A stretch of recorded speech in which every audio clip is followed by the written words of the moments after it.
Hello everyone, my name is Jeremiah Swisher, and today I would like to talk about trying to get jobs, especially in this tough economic times and for people with disabilities. And one of the things I'd like to talk about is how to try to get jobs. One of the ways that my guidance counselor in high school always told me to getting a job is getting a college degree. And I think it's great getting a college degree because you get to show your experience when it comes to completing certain tasks. Because one, it shows that you're dedicated because you did 4 years of college, and second, it shows that you have a well-rounded education when it comes to your particular field or major area of interest. However, you have a lot of people that attend college, and now it's like yesterday's high school diploma. So, what you gotta do in obtaining your bachelor's or getting your bachelor's is the idea that you must gain work experience. It's one of the things that people don't have in their college, resumes is work experience. So, one of the things that when you attend college, try to get internships and try to get jobs because at least when you come out of college with a piece of paper, as my mom always said, at least with that piece of paper saying you completed college, you'd also have work experience, which jobs want you to have a college degree, but also work experience. And at least on my resume, I could say that I was involved with various organizations throughout high school and college, which have been involved, which shows that I'm very passionate when it comes to helping out people because a lot of jobs look for volunteer work. But also, I can say that I worked in Washington, D.C. for the National Council on Independent Living. It is a huge major accomplishment to work in D.C., but I'm not saying for people to go work in D.C. now, for Washington, D.C. That's a really hard place to get, and you have to have a lot of experience, or at least a lot of knowledge. But I'll say this is that when getting jobs, one of the easiest things that you can do is you could apply for like a service industry type of job. So like when I worked for like a movie theater for you know a few years, which I still work for the movie theater even though I'm seasonal right now.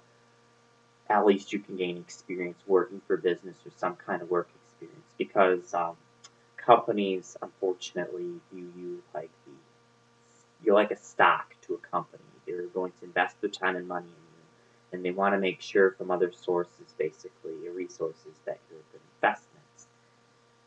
I know one of the easiest, or not one of the easier programs, but I know one program, especially in college, that you can maybe look into, and I've been applying for it for the past couple of years, is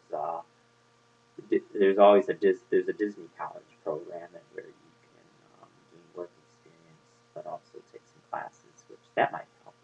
I think one of the things in college when you gain internship experience is that when you get an internship, I think it's good to work anywhere, but you want to get a name brand, like for example, when you talk about name brands, who knows of Bath and Body Works or who knows of Yankee Candle Company?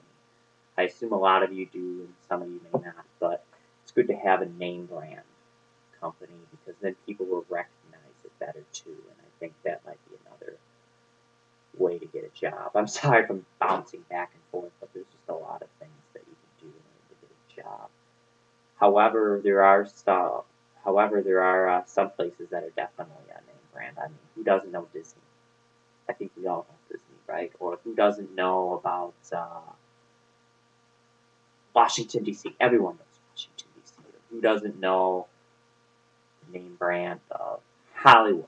We all basically know Hollywood. We know that Hollywood takes place in California, even though there's a Hollywood city in Florida, from what I recall, too, but primarily the movies are made in California. And you have the government that works in D.C., which, so you know, D.C. is not a state, it's a district. So it's between Maryland and Virginia. So then we also, I think I should discuss too, which It's like, I'm sure some of you are saying who have disabilities, why am I watching this video? I mean, because jobs are really hard to get, and that I might be someone that is able to get decent, good jobs because I must be extra special, and that isn't the case. I've had a lot of experience. I spoke at conferences, spoke basically wherever you can try to imagine. And a lot of it is starting off small and working yourself up. I didn't be able to be a speaker just overnight. What I did is back in high school, I took policy debate for a couple of years, student congress / forensics. I also took some speech classes, so that gained me some experience. And then I had to apply a couple of years before I got speaking positions, and the first thing that I got basically was panels.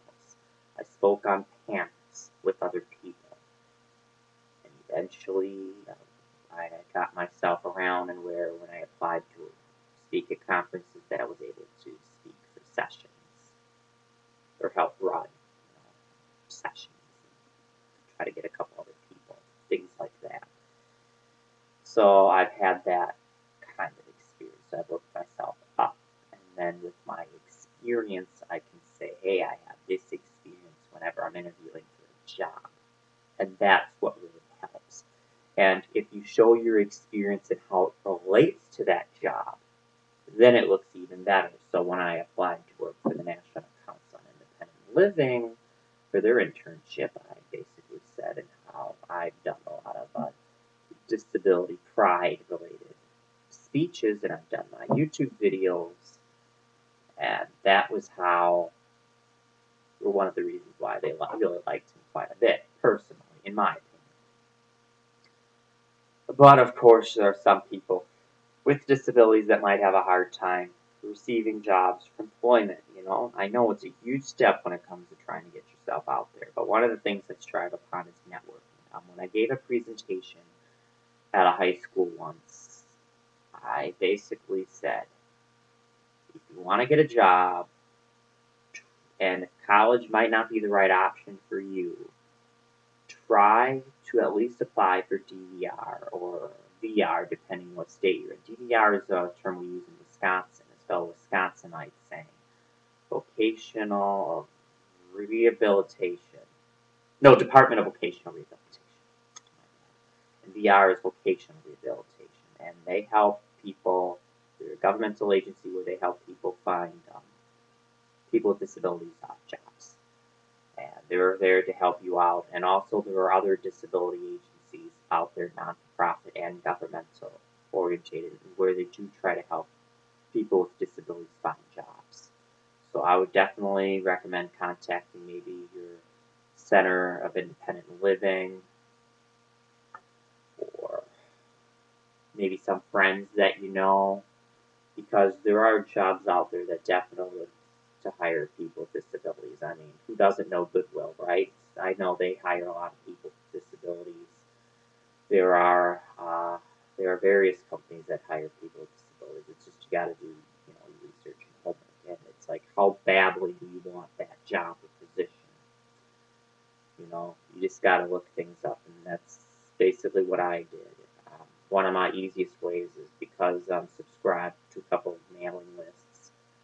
A lot of times if I see an opportunity, I utilize it. And you're not going to get bites every time, but it's like you'll send out 10 emails and it's like you'll get 2 responses back. It's sad, but you look forward to having those 2 responses and spreading yourself out there.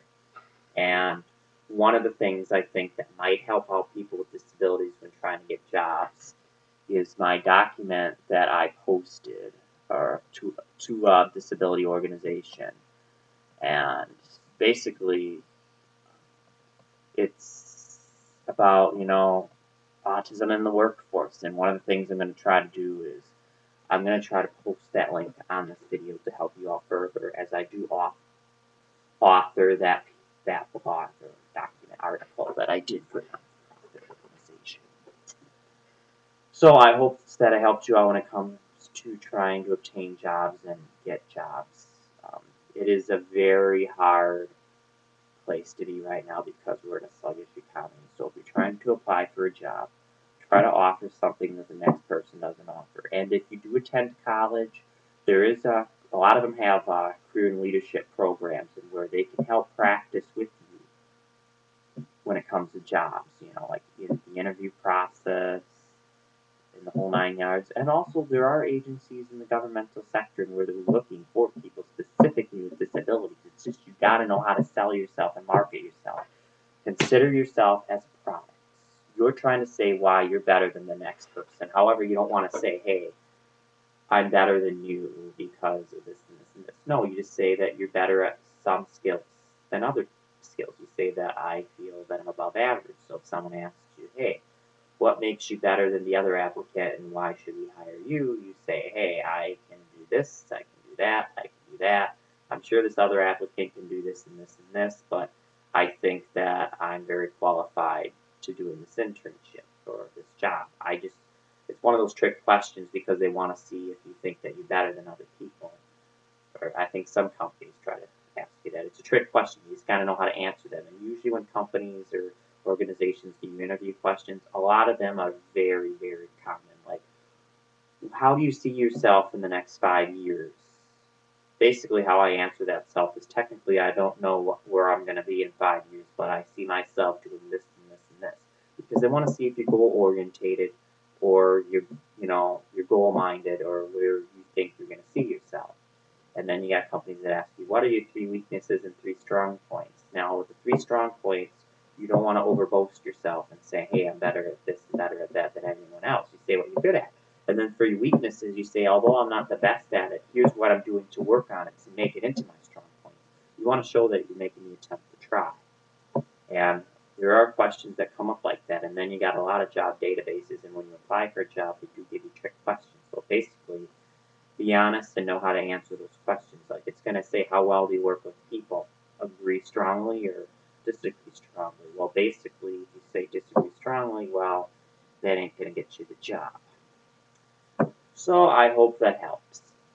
And if you need any help whatsoever, there are plenty of nonprofits that could help you build your resume. And if you need any help from me, just give me your address where you live, and I can definitely try to pull up some contact information for you. I can definitely see what I can do in terms of helping you out.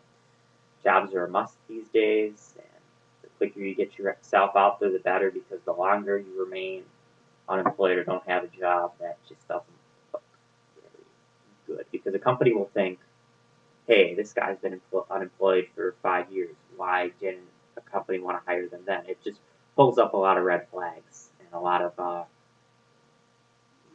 it's like pulls up a red button, and you want them to have a green button saying, go, I want to hire this person because he has high stride and high abilities versus looking at his disability.